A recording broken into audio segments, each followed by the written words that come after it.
né, um fato, e que ele se comporta completamente diferente. A forma, quando a gente fala é um público crítico, ele é crítico, mas muito diferente do público mais jovem. Sim. Então, são formas diferentes de criticar e da gente se relacionar com eles também.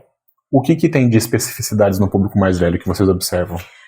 Olha, a gente tem estudado um bocado esse público, porque, como você disse, é fato, nos próximos anos nós teremos muito mais pessoas, a gente fala da economia prateada, sim, economia do prateada, que o pessoal mais jovem. E é um público que quer consumir, compra hoje, pelo menos por hora, ele compra às vezes mais por impulso, porque ele tem mais dinheiro no bolso do que o jovem. Mais do que o jovem, porque o jovem está entrando no mercado de trabalho. Esse cara ele já entrou, ele já trabalhou, ele tem uma graninha guardada, ele está mais propenso a se divertir mais e comprar aquilo que ele quer. E ele já criou filho, e etc, etc. Então ele tem mais possibilidades de fazer isso acontecer. Então, ele está aqui com o celular, ele gostou, ele vai e compra. E é um público muito mais antenado, muito mais atualizado do que os 50 mais de alguns anos. Então, é um segmento muito gostoso de estudar e que, inclusive, recomendo, estudem, porque a gente vai falar cada vez mais disso. Estão ganhando uma consultoria de graça, né? A Fabiana devia cobrar por isso, mas eu agradeço imensamente.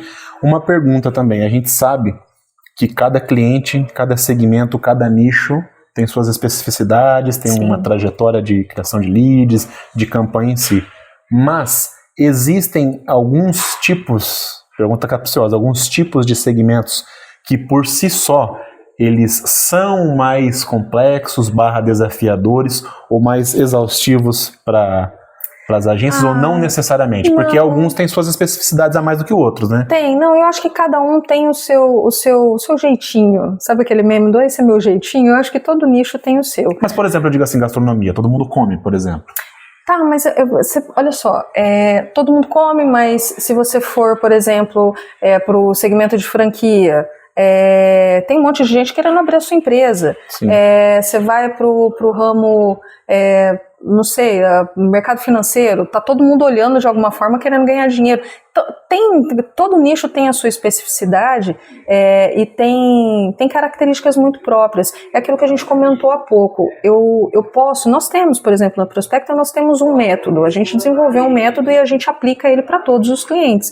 Só que eu não posso usar uma receita de bolo e achar que ela vai funcionar com todos. Então, ele é mutável. Ele é muito, porque se eu vou para o setor do agronegócio, eu tenho que entender que no agro eles têm necessidades diferentes do setor de franquia. Eu não posso querer fazer exatamente a mesma coisa. E clientes em potencial distintos também, né? Completamente diferentes. Agora, se é mais difícil ou não, eu acho que não. Eu acho que cada um tem a sua característica. Agora, o grau de dificuldade vai depender muito da maturidade que o empresário tá, se ele, como que ele estruturou o time comercial, se ele conhece de fato o público dele, ele está disposto a ouvir esse público, porque às vezes ele vai ouvir coisas que ele não quer, se ele está usando as ferramentas certas e se ele está disposto a investir em ferramentas. A gente já chegou em empresas aí de 35 anos de mercado e que não tinham CRM, que para o nosso segmento é uma ferramenta essencial. Para as pessoas entenderem o que é um CRM? O CRM, de maneira muito simples assim, é uma ferramenta para você guardar as informações do cliente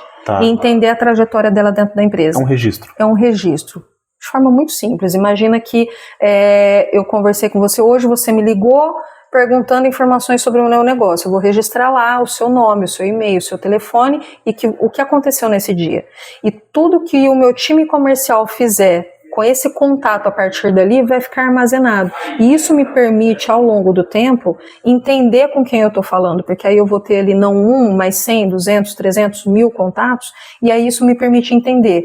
Eu estou falando com mais homem, mais mulher, qual é a faixa etária, qual é a região que mora, quais são as perguntas que sempre fazem, e a partir daí você vai tomando algumas decisões e definindo algumas estratégias. É uma ferramenta essencial. É como se fosse um médico guardando uma anamnese. É isso aí. Muito bom.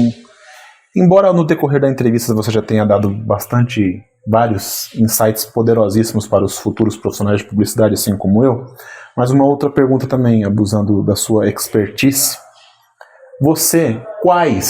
Qual elemento para os futuros profissionais de publicidade, os profissionais de marketing, que você acha assim, Anderson, esses elementos aqui Claro, cada agência tem o seu DNA, cada profissional tem sua forma de trabalhar, o seu método, o seu lastro profissional, mas quais são os elementos que de repente assim você elencaria como isso aqui é essencial um profissional de marketing estudar mais, dominar mais, se não tiver, buscar isso? O que é? É vendas, é comunicação, oratória, é estrutura de equipamento? O que você considera elementos fundamentais? Eu ia falar, e aí você já se adiantou, eu ia falar que assim, para mim o essencial, eu falo isso em toda palestra que eu dou, em todo podcast que eu vou, que é o não parar de estudar. Esse é essencial, sem dúvida alguma.